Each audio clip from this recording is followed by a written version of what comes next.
And we're live. Today we're beaming directly from Sydney, Australia and Virginia in the United States. We're welcoming Amber Criste and Matt Macduffie from the band Wildcliffe today. Amber and Matt have been together for 17 years. They've been writing music for around about 12 years now. And Matt's been in bands since he was 14 years old. Amber's been pretty much saying that she wanted to be a singer since she could talk as a little baby. And, you know, following this dream is something that's deeply rooted in both of these guys' spirits. So Amber has been writing lyrics since her early teens. She finished her MBA and they decided to just up and move. She was on the track to becoming a CPA, but you know, she was saying that that's not really her. And in October 2014, they moved to Austin, Texas to look for other musicians and pursue their dream of music.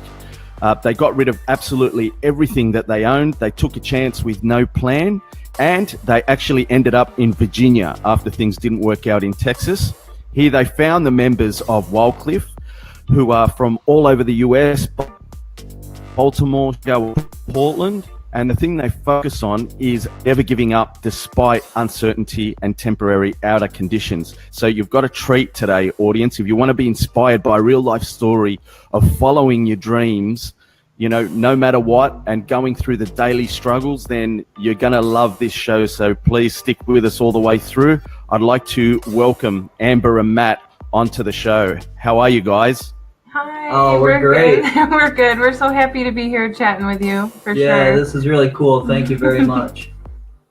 My absolute pleasure, guys. I've been wanting to get you guys onto the show for a few weeks now. And, you know, your story has been one that's inspired me for a while now because, you know, I know what it means to commit to living your passion and walking the path that you really want to. Takes a lot of courage, and you know, I really connect with that and with you guys. I was just telling Amber before we went live that I probably around about a month ago I actually listened to the first track, and I was just absolutely blown away by the sound that you guys produce. Like, I mean, it's incredible, really soul-searching rock music. It's beautiful. So yeah, really happy to have you guys on.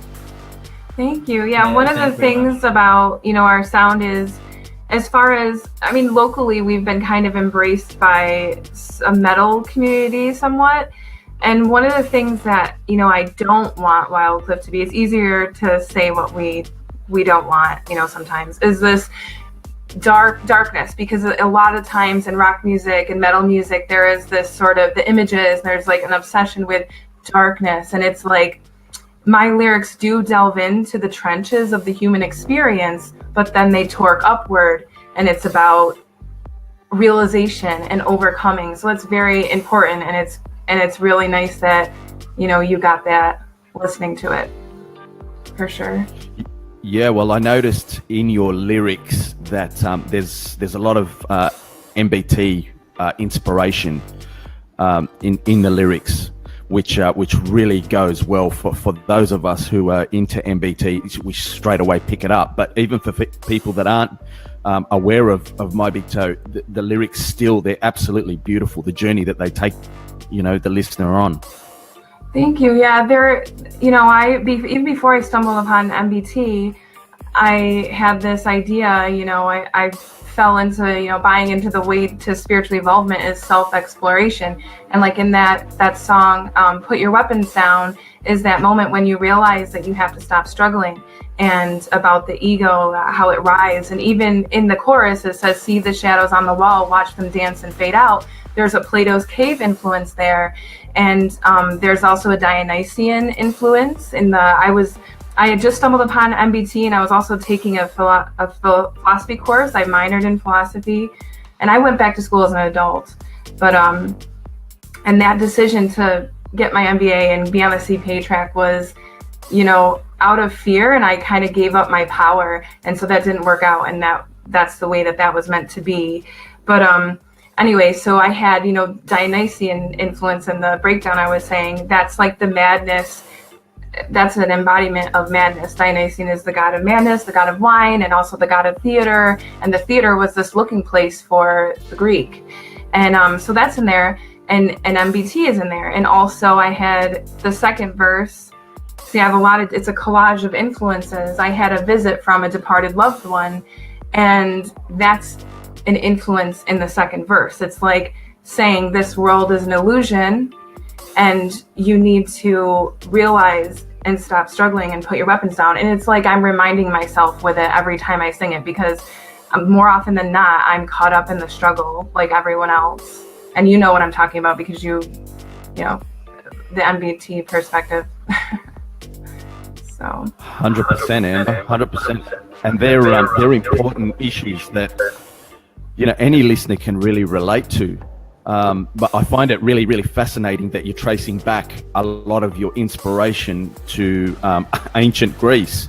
MBT's kind of like got the simulation theory thing going, that we're in a virtual reality, and you're actually tracing it back to probably where the very first place traced back someone speaking about a virtual reality is Plato in a cave with the fire burning and the figures moving across, casting shadows on the wall, using that example that if somebody only lived in that cave and never knew anything outside, that's all that they would know is the shadows on the wall. So I find it really interesting that you've got that philosophical background as well feeding into the lyrics in addition to MBT. Yeah, and they can sound, beneath the sun's bloodshot eye, I bathe in a violent light. That's kind of like somebody might hear that and think, what's going on here? That's a bit dark. But the fact of the matter is that when you step into the truth, there is this, there can be this violent reaction to it. It's uncomfortable. And that's just what that's trying to express. Like, it's very important within the dialogue about my lyrics. Some people may not be into this, but for me, it's very important because I wouldn't want someone to get the wrong message from a Wildcliffe song, because it is all about being in that seeing place and talking about self-exploration and moving forward. Even the songs that are only about an expression of a hyperbolic moment, how we can, in an emotional moment, like a bad relationship or something, we see somebody else in a situation and something like that. It's from a place of empowerment, and I would never want to lose that, because I think that with the things we can hear on the radio and what's happening with rock music is that there are these repetitive metaphors, repetitive images, and what is it really gifting the listener? And so for me, talking about the lyrics is really important, and I realize I've gone off on a jag now for a little bit. No, that's actually really relevant.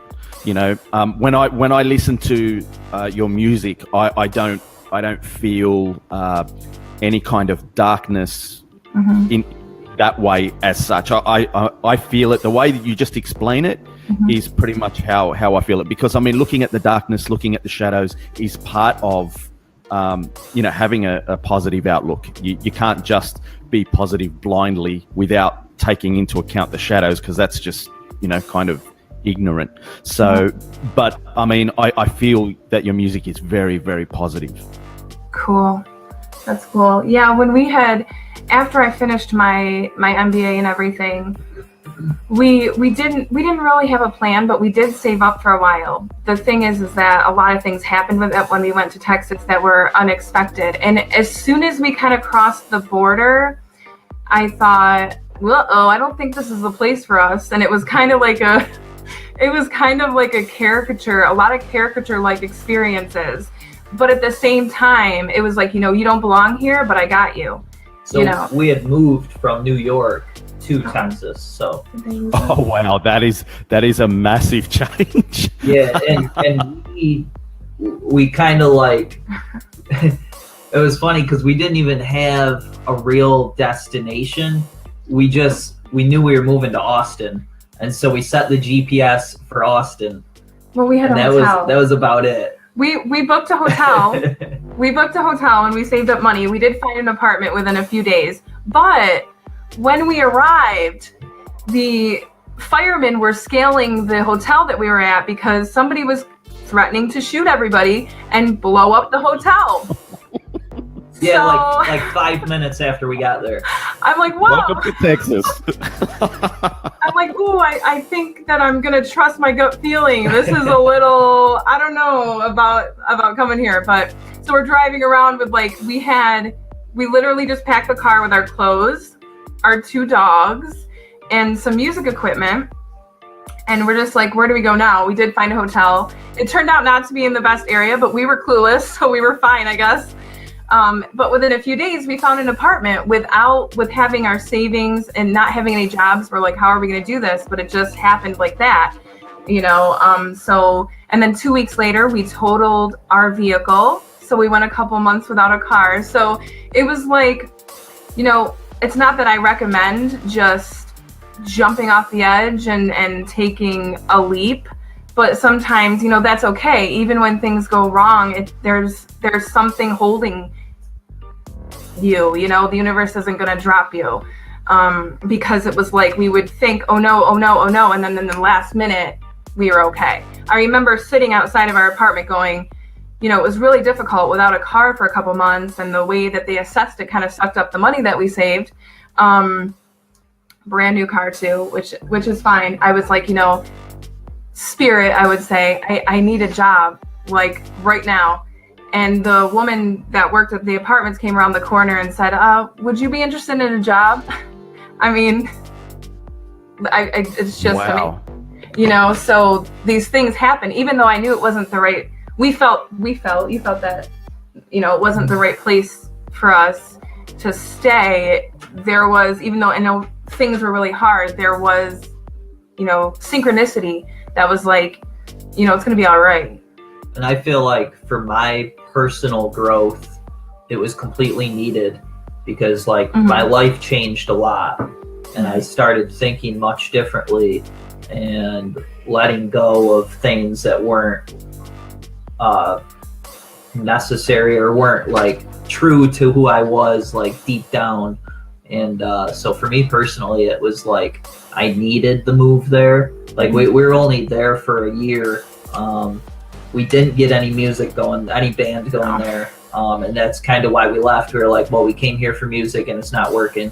But even though that didn't happen there, the music thing happened here in Virginia for us. And the growth personally was just much needed and awesome, there in Texas.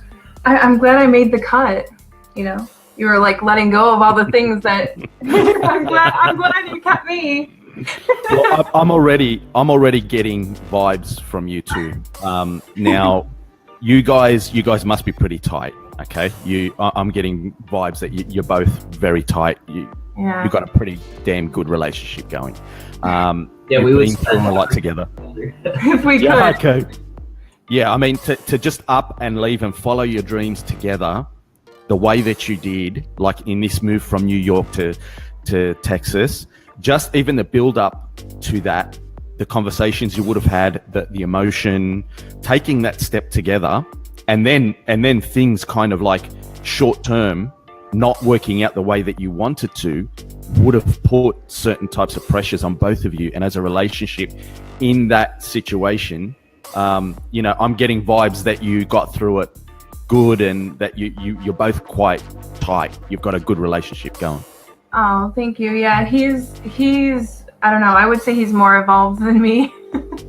And he helps me along for sure. I had a lot of things going on at home too, and I got really sad, despite knowing that there is, the unseen that helps us out and things like this, and having, hope and all those things.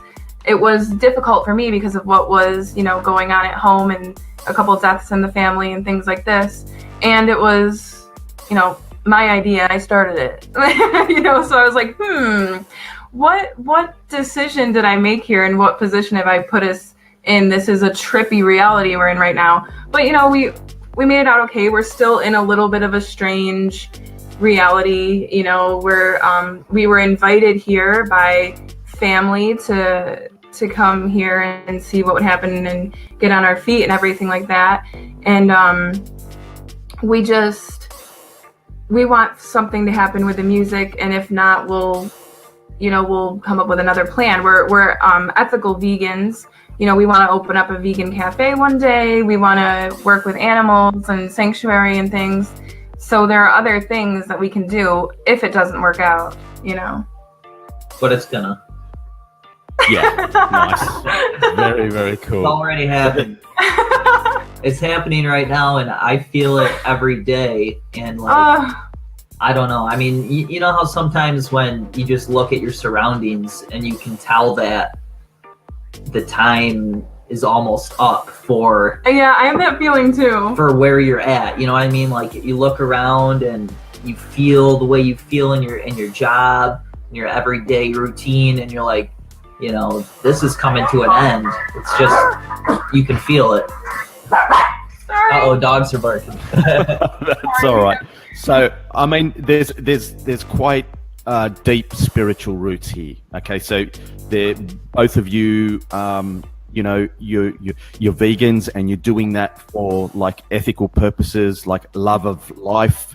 You know, you're both pretty kind of like spiritually evolved individuals.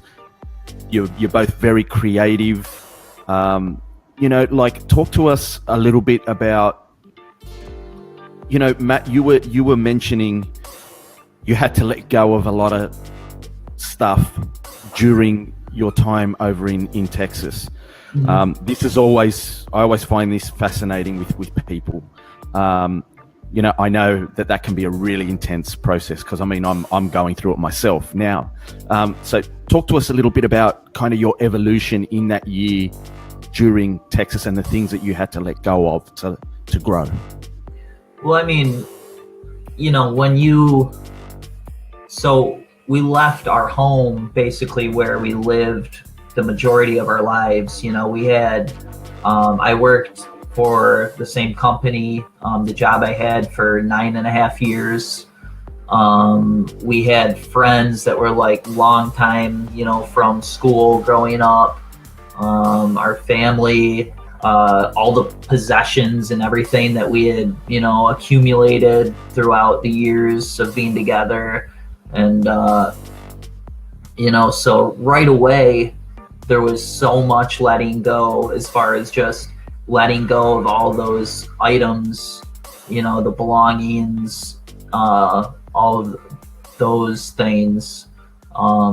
Plus, you know, just moving away from all the friends and everything was kind of like letting all your friends go too. I mean, you know, I talked to some of my friends on, you know, through Facebook or maybe on the phone a few times, but you know, that happens a few times and then that's kind of it, you know. It's so, you know, for me, my life has always been, you know, really revolved around like my friendships and relationships.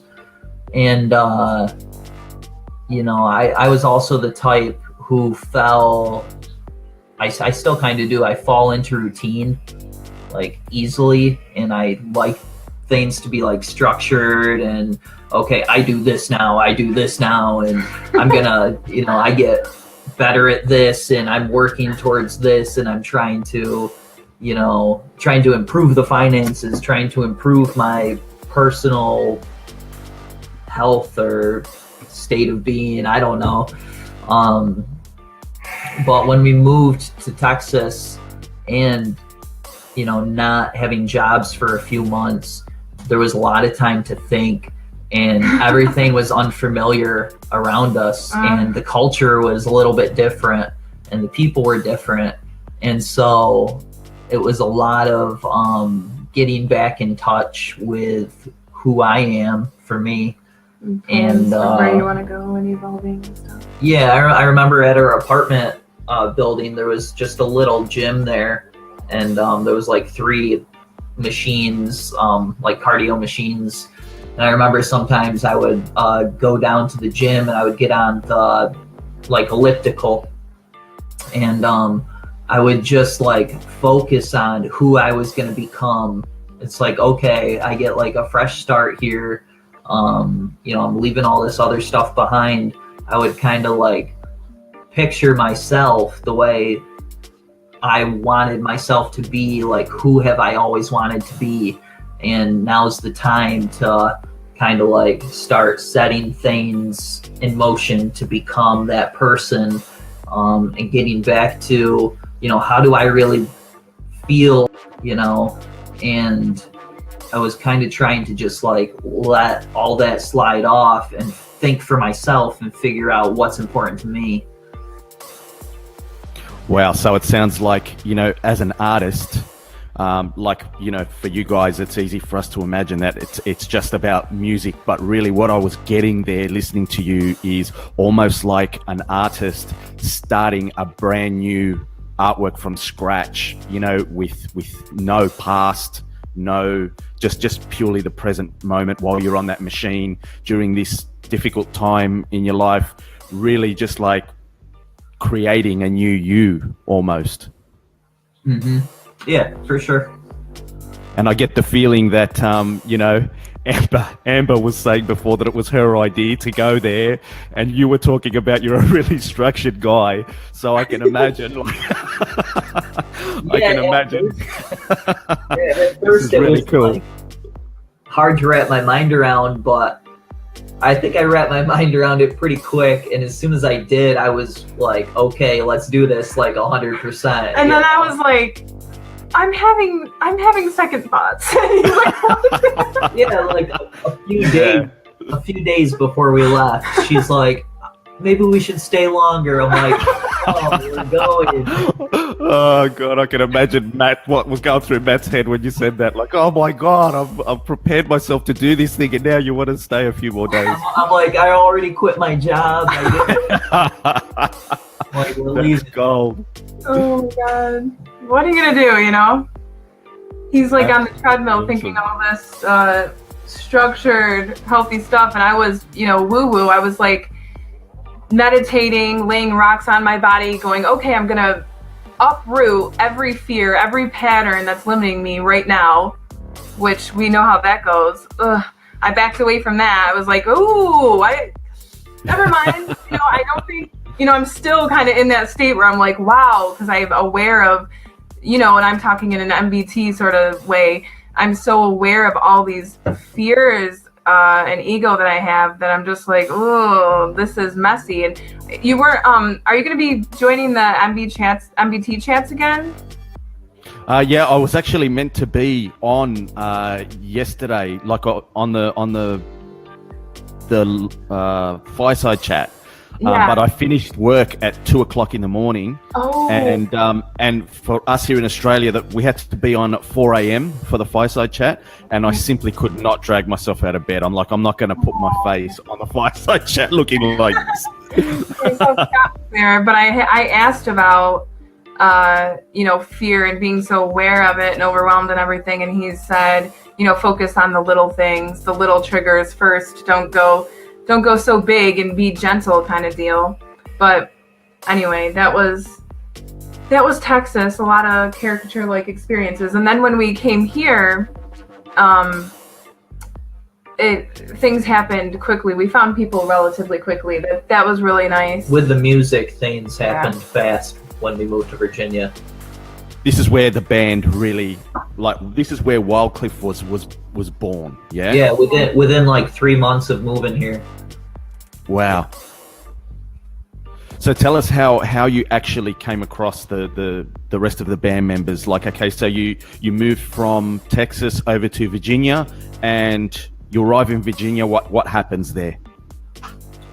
So kind of right away, I put an ad up online, for the local area, and seeking. I think I said seeking bass player and drummer. And I described, some bands that I like.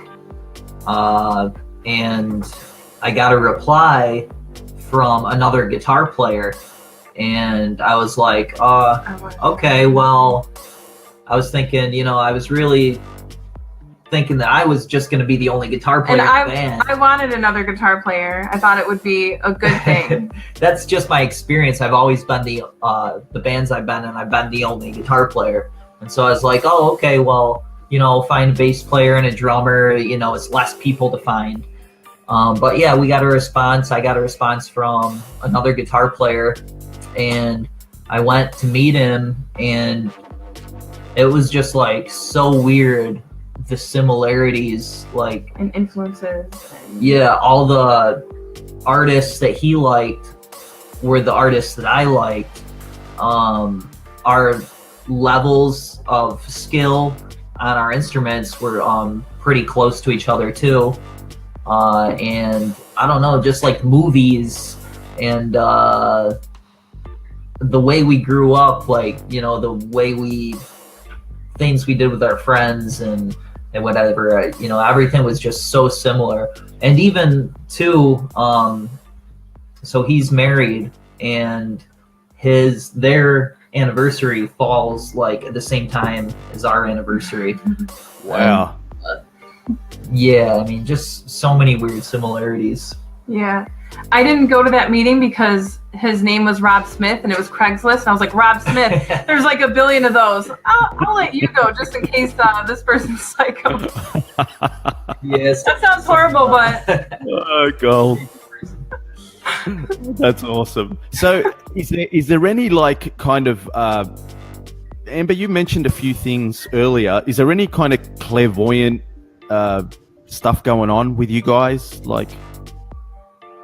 Yeah, with Matt and I? Yeah, like either one of you like kind of semi-clairvoyant or something? You said a few things earlier on, Amber, that made me think that. Yeah, we're just really connected, and I did have, I think I mentioned this during MBT too. I have had like, you know, telepathic experiences. He can't really surprise me, which I should probably put a cap on that, but I like, as soon as I think, ooh, what's happening, then the answer shows up. But I you know, I had, you know, telepathy where you hear someone speaking to you. I had an experience like that with him. He was in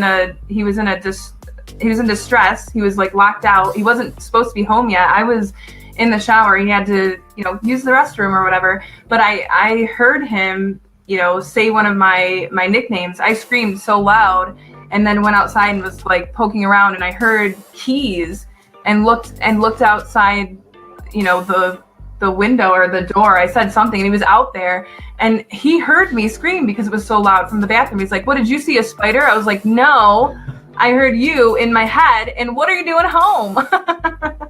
Wow, okay. That seems silly, but it was 100% real. You know, that happened.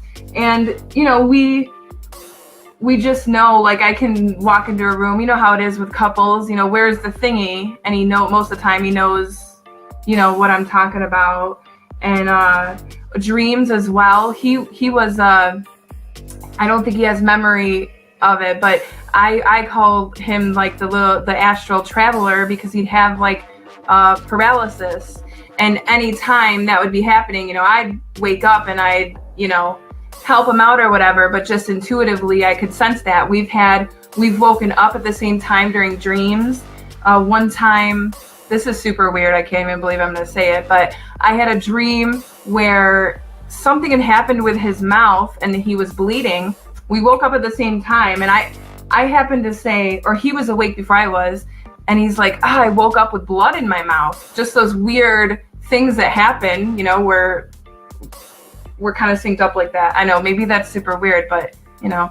No, it's doesn't surprise me at all. I mean, within the first 3 or 4 minutes of this live cast, I was getting energy that you two are very, very close. So you can see it, plus your story. You can't go through, you know, a path that you guys are journeying and make the decisions and the commitments as a couple that you guys have made and are making and not be really, really connected.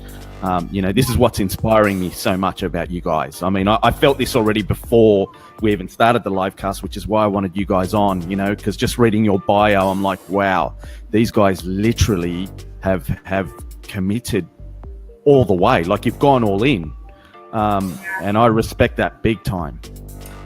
Yeah, we, like I mentioned, the, belongings and stuff we got rid of and moved, but we've sunk a lot of our own, like, money in, like, not having great jobs and not having much of anything. And we're still, whatever we get, we're putting back into trying to get this music of ours, this band, to succeed. I mean, I've never not thought that we wouldn't make it. You know what I'm trying to say? Like, Yes. I've always thought that, it was just going to happen. It's just a matter of when.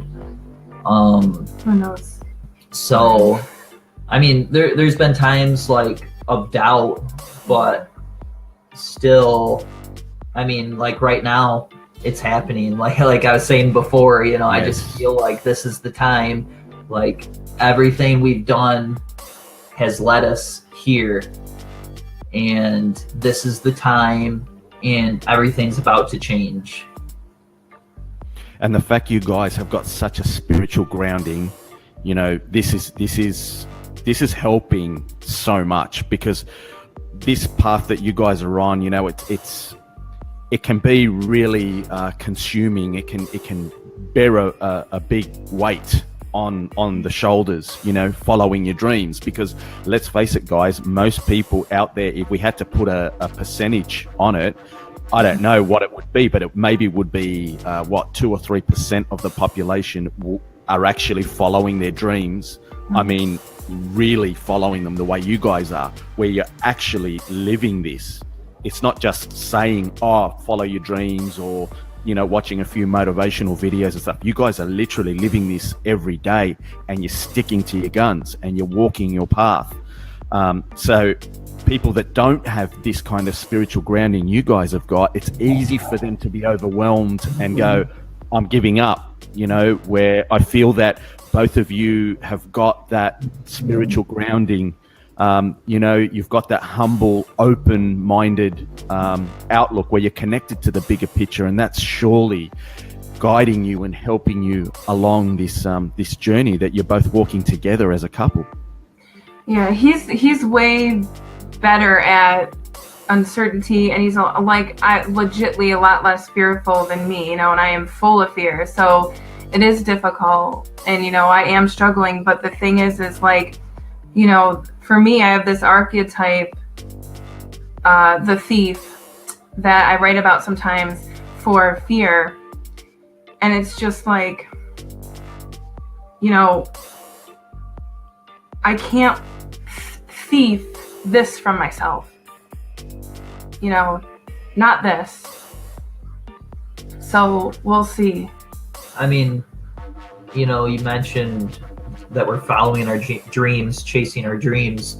How would you give up on your dreams? Like, if you really have a dream, how do you give up on it? And I feel that I did. I feel that I did give up on my dream. Like I said, my mom, as the legend goes, I mean, she would record it in my little book. I mean, since I could speak, what do you want to be? What do you want to be? A singer? And I'm not much of a singer. I'm more, I guess, I play with words, but that little girl knew. But it became easier to believe, look, life is a struggle. You have to be practical. And my upbringing was a lot of flight or fight, and just, oppressive. I didn't really, get to blossom. So, and that's fine. But I had to come into the space where I had to let myself believe, and I had to, it was really crazy how I justified going to school and getting the MBA wasn't so bad, but, the majoring in accounting before that, a CPA track, totally not me. And like right before I was graduating, I was getting all these synchronistic experiences that were like, turn back now, don't go this way. And one of them, I wrote this song called The Suit. I had gone into this interview because it was recruiting week. Everybody in the program gets recruited. I didn't, but and I did, my resume looked fine and everything, but I went into this interview with a partner of a CPA firm, and he looked at my resume and he saw, because we were in a band and everything, he saw my work with the band. I managed the band and I had visual art shows. And he was like, I went to this school. I was in a band. I also painted. And when I started to do this, I felt parts of me die. And for an hour, he was telling me all this stuff. And he was like, I have a daughter who does music. I fantasize about leaving and going on the road all the time. It was basically like, don't end up like me kind of thing. And the answer is no, this doesn't make sense or whatever. But I wrote this song called The Suit about it. And, it's one of my favorite things when we play it to tell the story behind it. But it was like, whoa, that was like, okay, this is odd. This is a really odd experience. It was like being in a confessional, and it went over time and everything. And he just told me all this stuff. So I'm grateful for experiences like that. But it was really tough because I thought, I come from poverty. I'm going to do something. This makes sense. That I would, who cares? It gives me headaches and I'm not happy. I have to learn to be happy. I have to sacrifice myself. I need to break this cycle, blah, blah, blah. And all the things that I said to myself to justify, when really I didn't find any value in it. It was like scraping by certain, like with the finances and stuff. It's just not me. I'm a very creative person. So I'm just glad that, I was getting those kind of signs that were just like, yeah, you need to trust that inner voice because this isn't for you. I just want to thank you guys for being so open and free-flowing in this conversation. The territory you're heading into now is really what this show's all about. And, just know, guys, that you're absolutely inspiring the hell out of me just sitting here listening and being a part of, your journey. And I know that people that are watching this right now are feeling the same way. And for those who will watch it once I upload it onto YouTube and everything, you guys are really, with your openness, with your humility, the fact that you're choosing to walk this path and live out your dreams when you could be doing so many other things that would alleviate it in a certain way, but you just know that you wouldn't be being true to yourselves. That courage, I just find it the most inspiring thing in the world, and I wanted to let you guys know that. Oh, thank you. I find you inspiring. This is uplifting for me, because I am full of fear and anxiety right now and things like this, and I do struggle. So, and we all have an intellectual, well, most of us, I think, an intellectual understanding of what's right and what's wrong, and that we need to let go of our fear and these things. But it is so hard to more often than not do it. And that's, maybe now and again it's like, oh, I was successful there, but more often than not, no, I personally have so far to go. And just being here chit-chatting is already lifting the weight that I've been feeling lately, because I do feel, and even the excitement of feeling change coming amplifies fear and anxiety. Even though it's like, what's the main thing you want to tell people is like, ooh, I adjust so well to change. I love change. No, I resist change just like, most people. It's like, I don't know, it's crazy. But I love your shows because you're not afraid to share. And there is a safety in sharing. And I feel that my life, I've spent more time hiding. So I'm trying to learn to share and to learn to be seen and to not be afraid to be, this may sound dramatic, not be afraid to be hated and not be afraid to have crap thrown at you. So Of course, I mean, I think we tend to think for people like you guys, like myself and Trace, other people that are on this journey, we tend to think when we're alone by ourselves, just how difficult this can be sometimes, when we don't realize that to other people, we may think that they're looking at us in a critical manner, when the exact opposite is happening. They're actually looking, going, wow, that takes guts, that takes heart.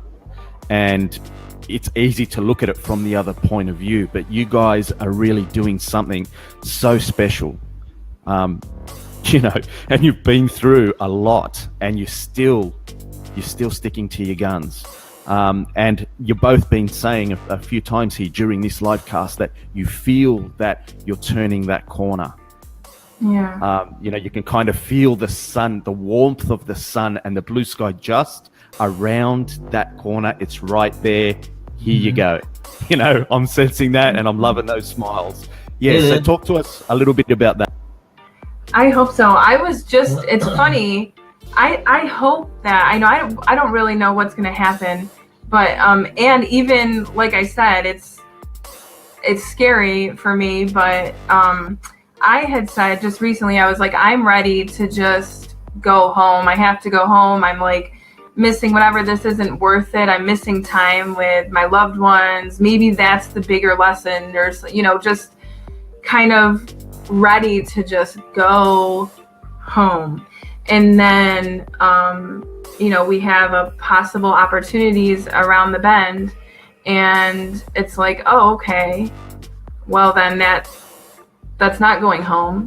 And I had kind of prepared myself for like going home. So it's a roller coaster. Just because you want something doesn't mean, you still have to go with the ebb and flow of change. It's like, wow, things could be really different, and there's heaps of uncertainty, which is super uncomfortable, but I hear it's healthy for you.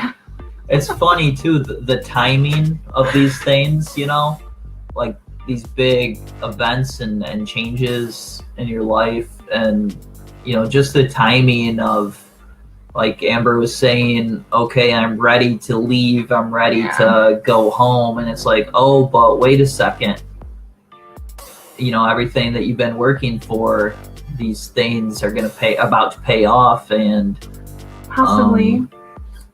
I don't want to jinx anything. We don't want to jinx anything. Yeah, Amber's concerned with jinxing everything. Not to be superstitious. I think that Wildcliffe is going to be known by a lot more people than currently know us.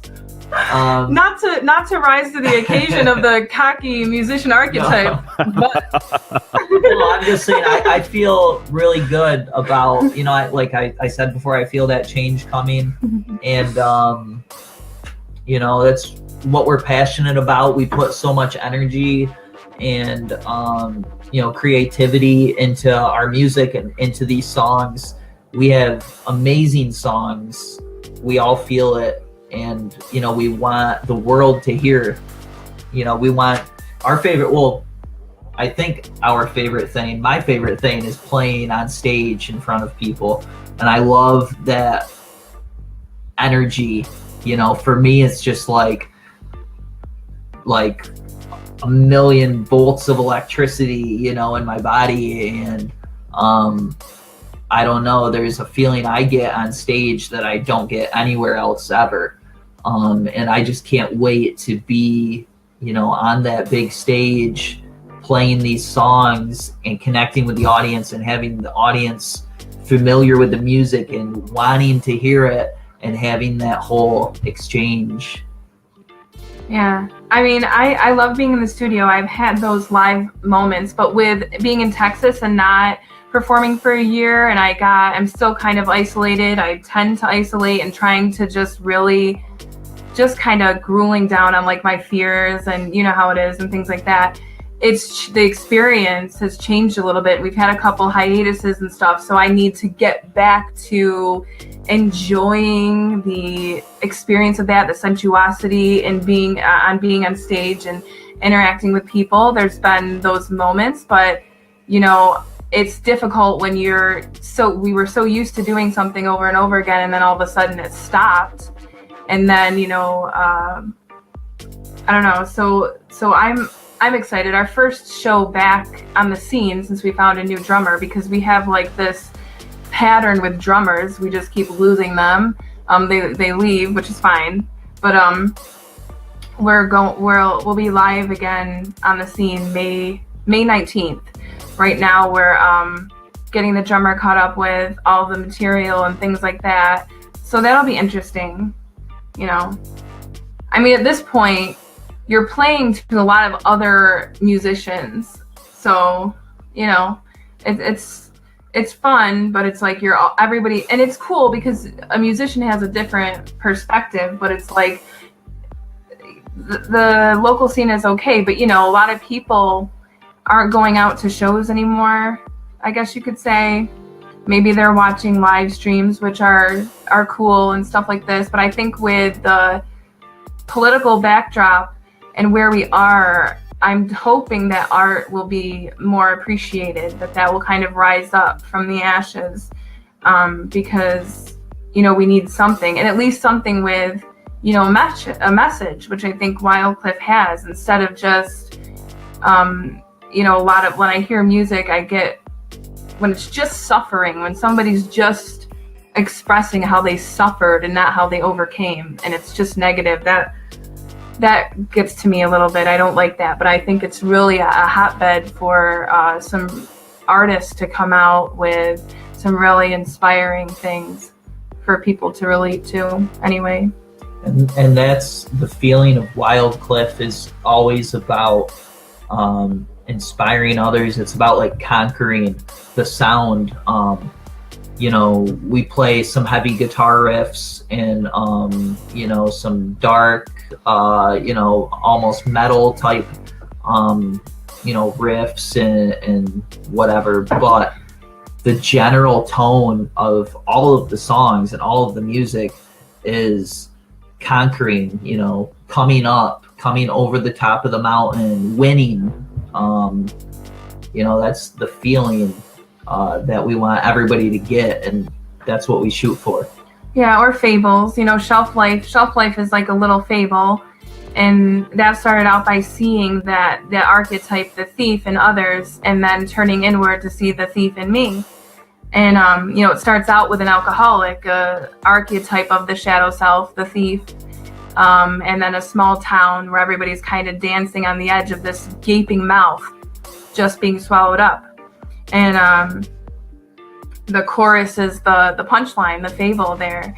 So I hope that people can relate to it, and I really hope that, should things work out, that the conversation about the lyrics, I know I'm biased because I write the lyrics, but it's just so important that the conversation happens.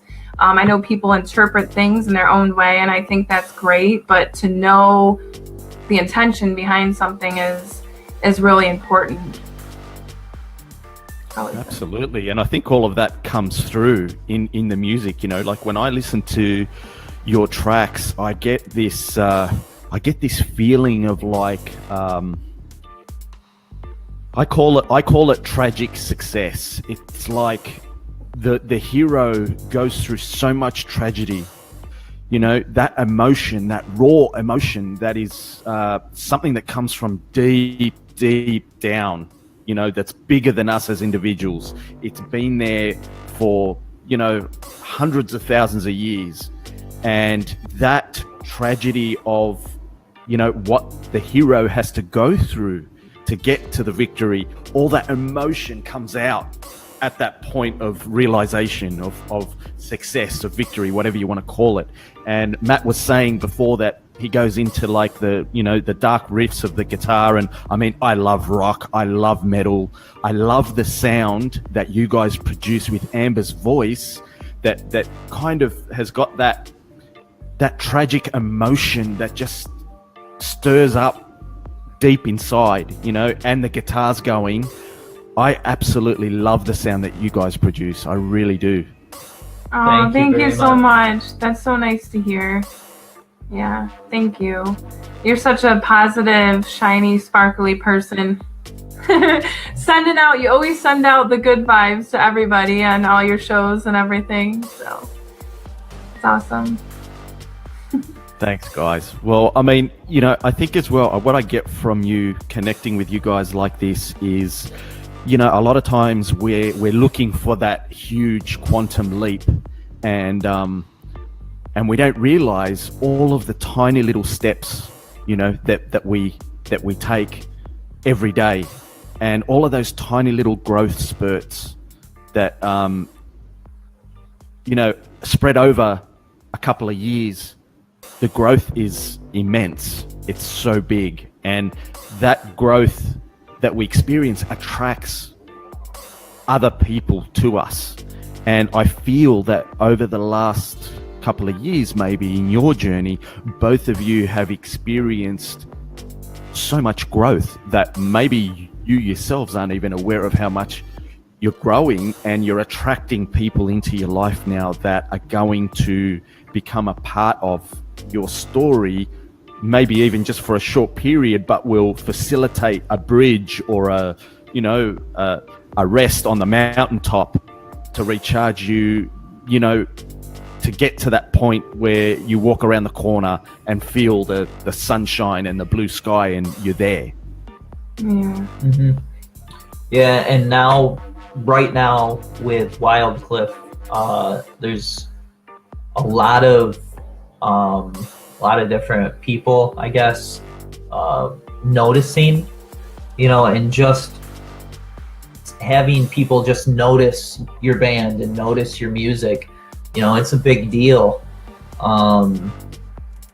You know, just like when I think, you know, I've written so many songs, hundreds of songs throughout my life, and when I think that certain people now are just hearing my music, you know, hearing these songs that I've written, you know, it's just an awesome feeling.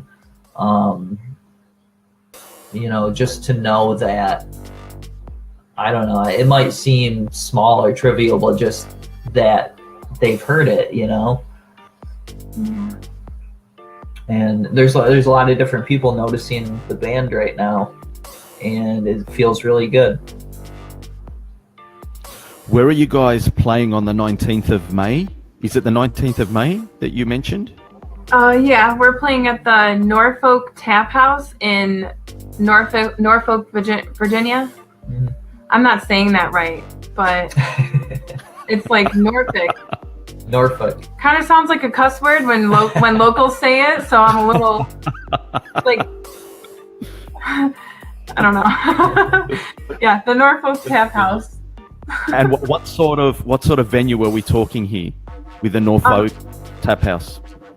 It's cool. Like a downtown, almost like a dive bar type of feel. They have all sorts, like the craft drinks, and they do food there. They have vegan food and a couple of vegan options. Points for that. They have booths, and the stage is kind of neat because it's right Tiny. Up in the corner of the room with windows behind the stage that look out onto the street. So when people are walking awesome. the street, they can look in at the back of the band.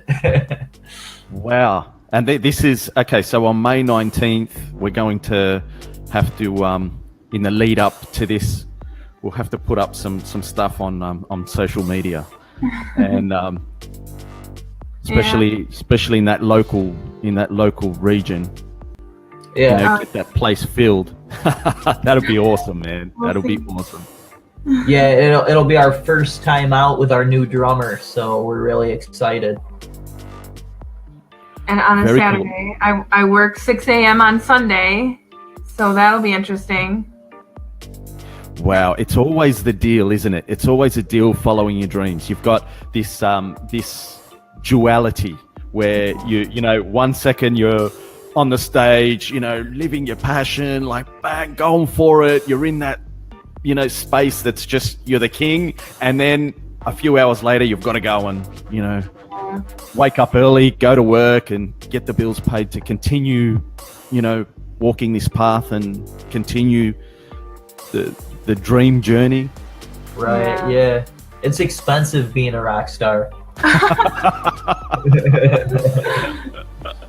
Yeah, all of our money goes into music stuff at the expense of everything else. But so merchandise and all that. That was part of the, you know, we're ready to consider, you know, going home, was because you can only do that for so long. You don't want to be reckless, but luckily there's some possibilities on the horizon. So, and I had even, you know, one time at band practice, I think last year, these little things happened. You know, I was thinking in my head, what am I doing? I can't even sing that great. You know, all these things. And I felt somebody yanked my elbow, and I turned around, and the other guitar player, I was like, what did you just do?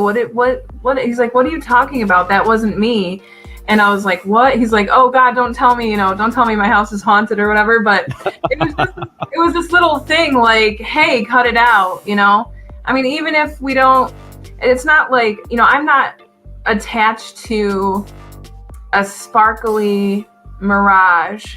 I want authenticity. I want whatever is best to manifest that, you know, because people think of, you know, the big dream of a rock star and fame and all this stuff. And it's like, all I want to do is express myself and fearlessly and be the person, you know, in service in the way I always thought that I would be, by connecting with people, being inspired by people, inspiring people, hopefully, and things like that. So it's not like this, you know, starry-eyed thing chasing fame, or the whole, you know, magical record deal thing that's kind of hard to come by nowadays anyway.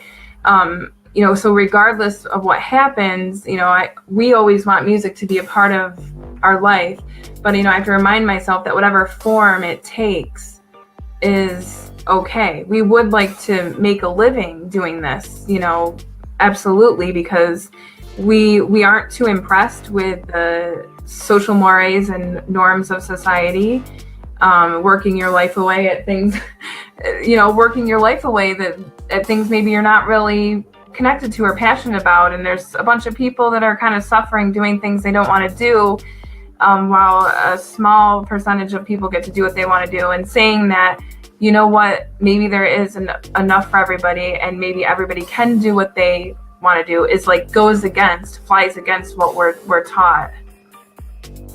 Yes. Yeah. And if this doesn't work, we're living off the grid. Oh, that's so cool. Completely self-sustainable, you know. Completely. Well, I mean, really, when you think about it, there's been no better time in history for a rock band to earn a living doing what they love. Now, with what's going on with the internet, with social media, you know, it may require a few new skill sets and a little bit of a, you know, tweak in mindset or whatever. But I think just listening to you, Amber, you're 100% right in what you're saying. You know, I think you guys aren't the type of people that are going to, you know, fall for the trap of chasing like the big, you know, rock star kind of thing. You're grounded enough to understand that earning a living through Wildcliffe itself, I mean, you got the rock star life doing that, you know, just getting in a position where you're earning a living full time from Wildcliffe. This you're rock stars, man. That's huge to be able to do that, and that can be done today with social media. You know, you don't need to be chasing the big record contracts and stuff like that anymore. I think the music industry's changed a lot with that, and has allowed people to, you know, earn a living using social media. You know, I come across a few people here and there that are musicians that seem to be doing all right from it. So yeah, I mean, your spiritual grounding as well will, I'm sure, guide you guys right into a situation. You know, as far as the timing goes, who knows? But I see you guys, you know, definitely earning a living through Wildcliffe. That would be great. Yeah, there's a new rock star in town. He and she, they drink their green juice and they go to bed early. The real rock stars. 2018 style. Have you ever heard of Alter Bridge? What is it? Alter Bridge? A band, No, Alter what's- Bridge? Okay, it's a band, is it? Yeah. Yeah, they're really great. They used to be a band called Creed, and then they got rid of the singer, and now they're Alter Bridge, and it's like this rock symphony of awesomeness. Anyway, we met them, and I'm like, wow, these guys are like the old archetype of the like drugged up rock star is, you know, well, for the most part, dying, hopefully. But these guys were like whitened teeth, fit, you know, spunky, and just like, okay, now we're probably going back to their bus to like rest or something. And I was like, that's cool, because we don't drink, we don't, you know, I don't know. We're You know, our favorite thing is getting out into nature and being with our dogs and animals, and so I mean, yeah, we're simple. We're not into like all the material things and the technology and everything like that. You know, just a walk outside with the dogs, and you know, that's the type of people we are. So yeah. Miles Kennedy, who's David? David knows who Alter. David Aegis is a friend of ours. He's a musician, full-time musician. So you guys should connect. Oh, that's great. You guys need to connect. Yeah, we met Miles and Tremonti. Tremonti is one of his huge influences. That was crazy. They're awesome guys. Yeah, after a show, and they closed the line, but then somebody said, Wildcliffe. There was this supporter locally that we have, and said, you know, let them in. So we actually got in to meet them because one of our fans, local fans, kind of sounds weird saying that, but knew the person that had closed the line and said, please let them in. And we got to meet Alter Bridge, which is one of our favorite bands. Yes, you would love Alter Bridge. Yes, you would. And they have positive messages, you know, like rise above, and yeah, it's pretty cool. Pure awesomeness there. So you guys make sure you connect after the show on Facebook. Oh wow. So okay, so where to from here, guys? In as far as mindset goes, in as far as, you know, what you're doing to work towards getting around that corner at the moment, where are you guys at with Wildcliffe? What's the next step? Well, we have band meetings from time to time, and we just had a meeting with our band where we all get together and we talk about exactly that.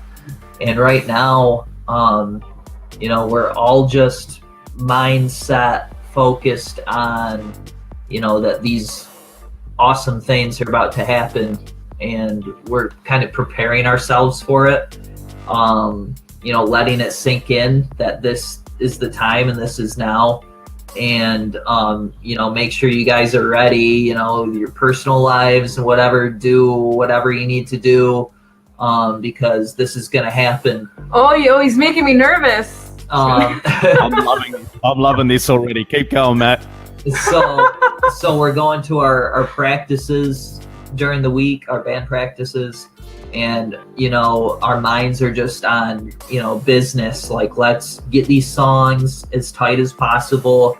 Let's, you know, make whatever changes, improvements we need to do. Let's make these songs, you know, bigger than life.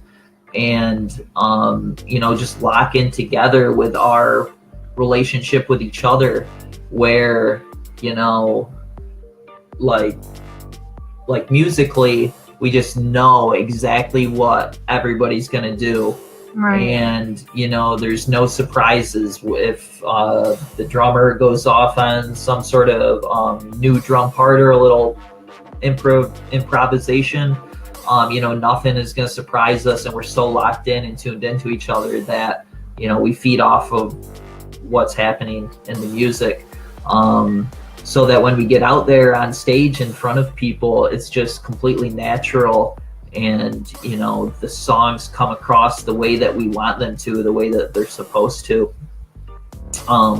Also too, what came out of this last band meeting we had is, I think, maybe a little more closeness with each other, or feeling that we can be a little more comfortable with each other.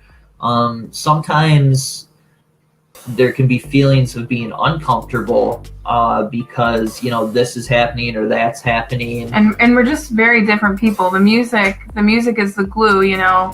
We're like a couple of vegans, and they're not, and they we just are different people, different politically, everything like that, but we can still get along. And in the past, I think people kind of break off and hang out more or what have you, but now it's more about just coming together as a group and learning how to cherish the differences and be okay with the differences and not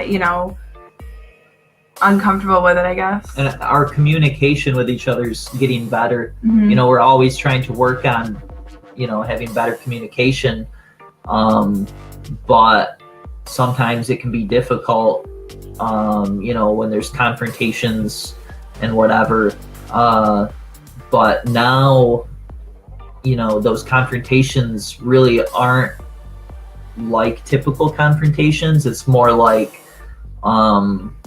let's work on this, let's fix this, where we all agree, we're together on it, let's do whatever we need to do because we're in this together, sort of thing. Yeah. I'm really loving what you guys are talking about right now, and I'm seeing your maturity, and your growth, talking about how, you're dealing with opposing influences or disagreements, and you're talking about it in a very positive, constructive manner. That's life. This is what we have to deal with, and you guys sound like you're really, really getting all this stuff down pat, and working towards this goal, like bosses, man. I'm loving this. Yeah, we're lucky too. We have a great group of people in the band. There's no jerks, really. Everybody is just a great person, and the type of people that you want in your life. Yeah, and I forgot what I was going to say. We are coming off of a hiatus because the drummer that we had, left in November, and we just only found this drummer a few weeks ago. So we have a new person, in the dynamic, and so it's just very interesting, and we have to practice a bit more to get him up to speed with the music. But he is somebody who can just listen to music and then drum it, so pretty much, so that's nice. And like for all of us in the band, like these things are happening, like the timing of everything is, like I was saying before, mentioning the timing, it's just it feels odd, but at the same time, I guess it just, I don't know, it's really cool because our new drummer just moved here. As soon as he moved here, he hooks up with us, he's in the band, and now things are just happening so fast. Our bass player just had a big life change, and he was in the military, and now he's not anymore. Yep, just got out of the military. Just the timing of everything, it's perfect. And nothing against the military, but woohoo for us, because yeah. Now he's all ours. Yes, I'm actually listening to you guys right here. I'm getting this thing that like the universe seems to seems to give it up to people who just keep coming from a loving position, and they're just persistent on their path, coming from a loving position, staying loving, staying, true to themselves. And eventually the universe is just like, hey, you know what? You've passed this test. Here you go, kind of thing. And I'm getting that, like listening to you guys now. And I think you guys feel that you can feel that something's kind of about to change big time for you. Yeah, I feel that. Either way, change, is going to happen. I mean, I'm a slow learner, so I feel that he's super, really loving and positive and handles things so well. And I'm usually pretty optimistic, so I'm just like, yeah, everything's going to happen. It's going to work out, Yeah. Yes. And I worry, but you do need that. And like when we first moved here, or before we moved here, I did have, I'd asked for help in the LCS sort of way or whatever. And I had a bunch of simulations that I experienced, and a vision at one point, like a big picture vision. It was just like a bunch of planes or pilots everywhere. And I was thinking, the pilot can't see all these different paths. And there was a pause to avoid collision. And then it went forward. And then there was a space rocket that took off.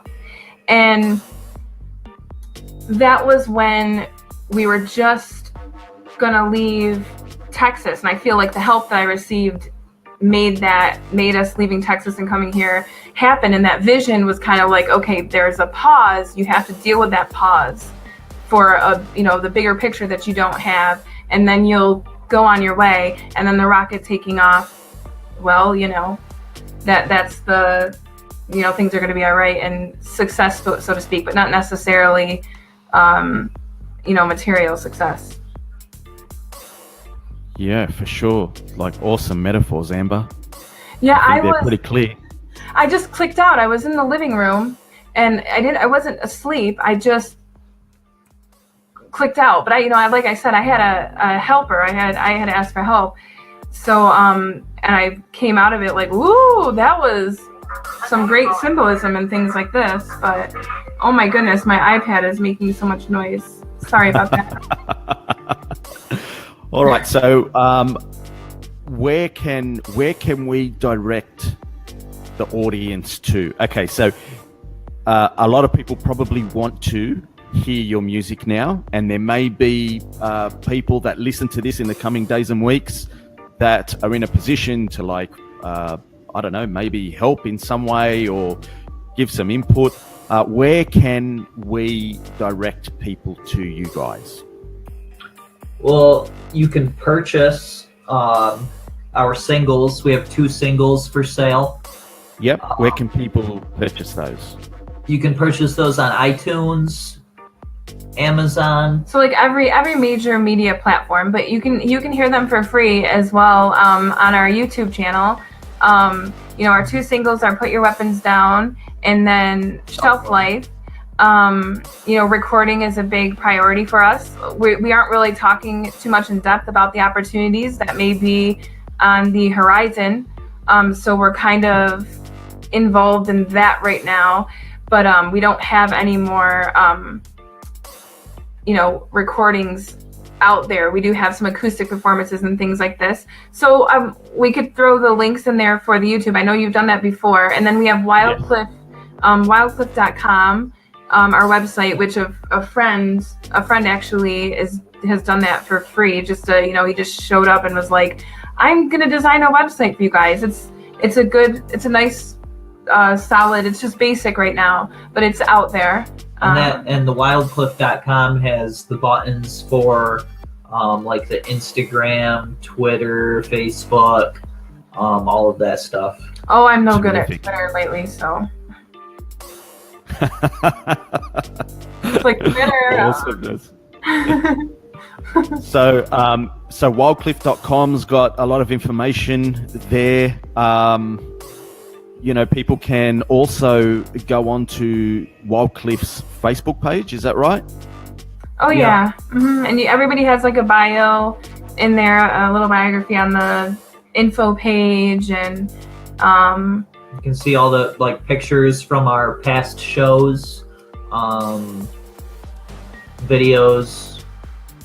Yeah, say hi. Comment, send a message, whatever. We're always looking to connect with others. A lot of times we can become consumed with what we have to offer. I think everybody's kind of like that because I get the sense that a lot of people feel unheard, and we want to hear others, and we want to know what you have to share as well. For sure. Okay, so and YouTube, people can. You guys have got a YouTube channel as well, do you? Yeah. And that's so if people go onto YouTube and put in Wildcliffe, it'll come up. Yes. Yep. Or you Okay, can so- put in Wildcliffe, put your weapons down, Wildcliffe Shelf Life, and that'll direct you to our page. Okay, so I'm just going to put both the names of those singles. So put your weapons down. Yep.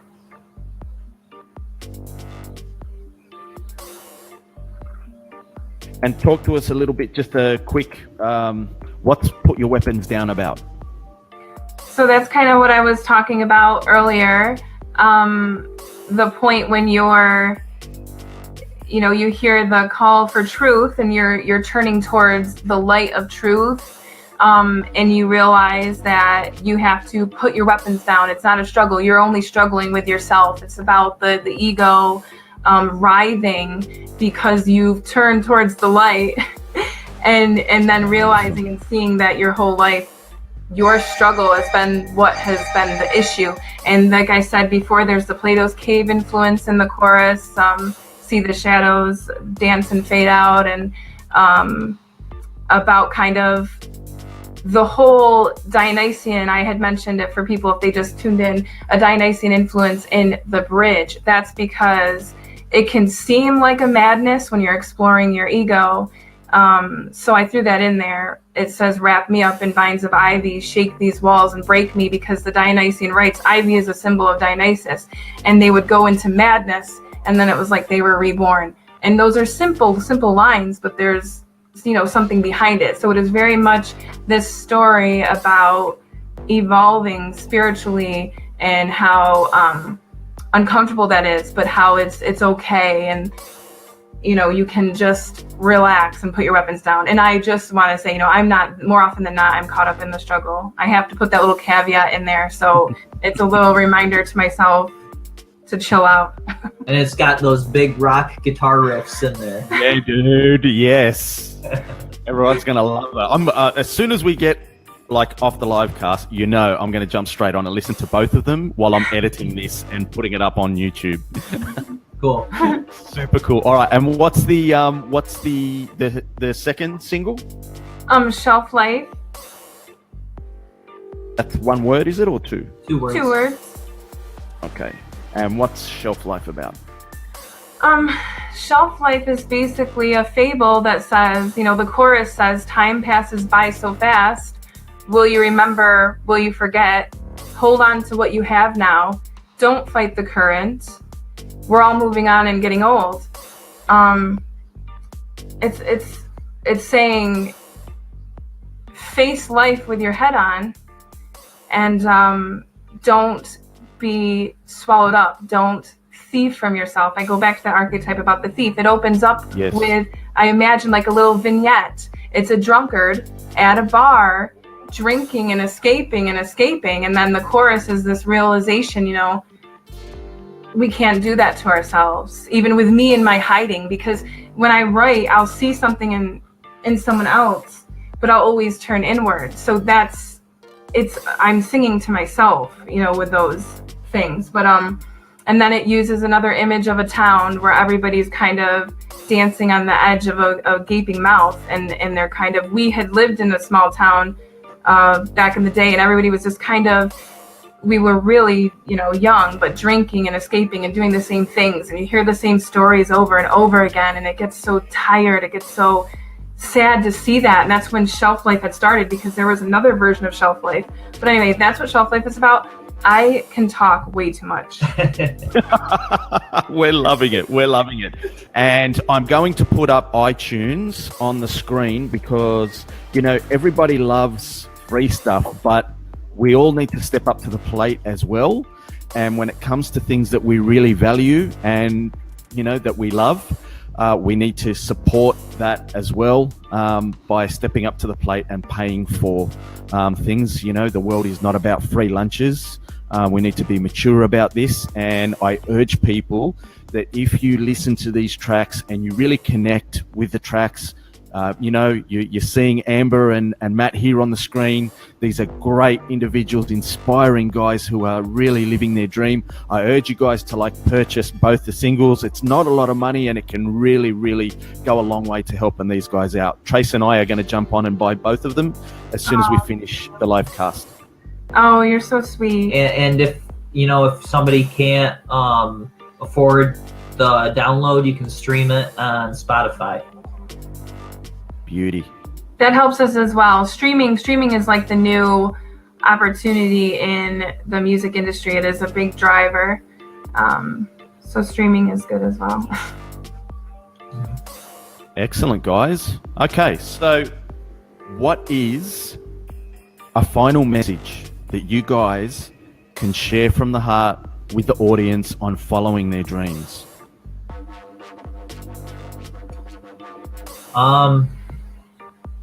I guess my message is, you know, if it's really your dream, just don't give up on it, no matter how long it takes. I mean, you have to do what you need to do in life in order to, you know, provide for yourself and your family. And, you know, you have to think of that, you know, and you know, that's your priority, of course. But, you know, if you have a dream, just, I don't know, just me personally, I can't imagine giving up on my own dream. I just don't even know how that would be. It would just be so heartbreaking. So, you know, just, you never know, like with the timing of things, you might have to work 25 years at it, you know, before you see it, you know, come to fruition, before it happens for you. But I mean, if it's something you're really passionate about and it's your dream, you just can't stop. Right. I would say that unlearn everything that our culture teaches us, that one must be practical. Life is a struggle. Maybe you didn't get those messages, but you know, there is this sense that, oh, only a few people can make it in the dream, whatever, maybe you want to be a writer or something like this, it looks a certain way, it's got to manifest a certain way, but there are people making a living, maybe writing or creating art in all these different ways. And if you just find one thing to get you going, then there you go. And you have to trust the child that's inside of you, because we kind of know ourselves more so when, you know, we're little, and then we get all this stuff superimposed over us. And that's, I say this because that's been, you know, my journey. Oh yeah, for sure. You have to be able to, just as a human being, really, you need to be able to say, oh, what if everything I hold to be true is wrong? You know, you have to have an open mind. You have to be able to say, you know, the way I'm doing something is not right. You know, maybe there's a new way to look at it.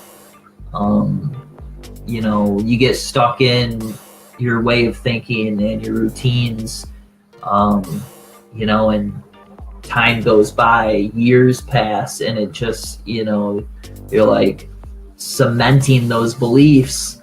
But, you know, what if that's not what it's all about? You know what I'm trying to say? What if everything's... Oh, I know what you're trying to say. Oh, I lived it. What if things really aren't meant to be, you know, seen in that way? I don't know. You're making sense. Don't worry. Yeah, I think every single person watching this getting exactly what Matt's saying. Yeah. Me too. You know, I feel like we've been friends for ages, guys. I've really gotten to know you during this live cast, and I'm actually looking forward to the connections that are going to happen in the comments section straight after we finish up here, as we're connecting with the people that have been watching this. You know I usually spend about half an hour like going into the comments section and connecting with everyone. I look forward to connecting with you guys further and having you back on the show for regular updates on what's going on with Wildcliffe. And as you guys are getting bigger and doing more shows, you know, we'll be supporting you all the way. Awesome. Thank you so much. Thank you very much. That sounds great. Yeah. It's been my pleasure having you guys on, and man, we're buddies now. So awesome. Yeah. let's walk this path together. Looking forward to seeing you guys with some new tracks coming up, and once you're in a position that you can share publicly some more good news with what's going on in the background at the moment, like, man, we're up for it. So keep your head up, keep your heart strong, guys. About that. All good, no worries, and we'll have you guys back on shortly. Okay, thank you so Thank much, you very Michael. much. Thank you, guys. Take care. You've been an absolute pleasure. Bye.